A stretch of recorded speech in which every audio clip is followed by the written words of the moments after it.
বলেছে ধর্মী করে? এই ফেল, চ্যালেঞ্জ করছি।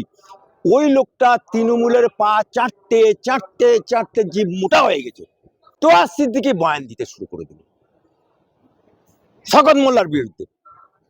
শওকত মোল্লা তাকে মেরে জ্যান্ত কবর দিত। তাহলে এই শওকত মোল্লা কে? তৃণমূল। আমার তোহা সিদ্দিকী কে? তৃণমূল।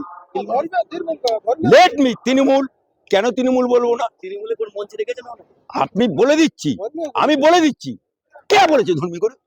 এই ফেল, চ্যালেঞ্জ করছি। ওই লোকটা তৃণমূলের পা চারটে চারটে চারটে জীব মোটা হয়ে গেছে। আজকে বলুন তো, ও যদি ধর্মগুরু হয়, তাহলে অভিষেক ব্যানার্জি ধর্মগুরু?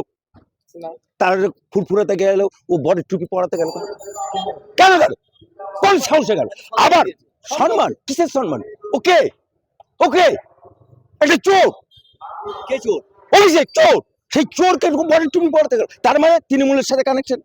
আবার এই ববি হাকিমকে দিয়ে ও যা কাজ করেছে, এই জন্যই শওকত মোল্লা বলেছে তৃণমূলে কত কি সুবিধা নিয়েছে। এই যে লালালো গাড়ি চড়ে, নীল বডিগার্ড, ওকে পুলিশ পার্সন, ধর্মীয় গুরুকে কে প্রোটেকশন দেয় নাকি? হ্যাঁ, রাজ্য সরকার। তার মানে তৃণমূলের পা চাটে বলে ও এই প্রোটেকশনটা। না না না, সিপিএম ছাড়ুন, ও বাজারে অচল হয়ে গেছে, ওটার কথা ছাড়ুন। কিন্তু সে এই জন্যই শওকত মোল্লা বলেছে যে মুখ খোলালে ডায়েরি পকেটে আছে, সব খাতা খুলে দেবো। আজকে হঠাৎ করে ও তৃণমূলের বিরুদ্ধে হয়ে গেল কেন? কারণ একটা বাগানে দুটো বাঘ থাকতে পারে না। এখানে কাসেম সিদ্দিকী যোগদান করে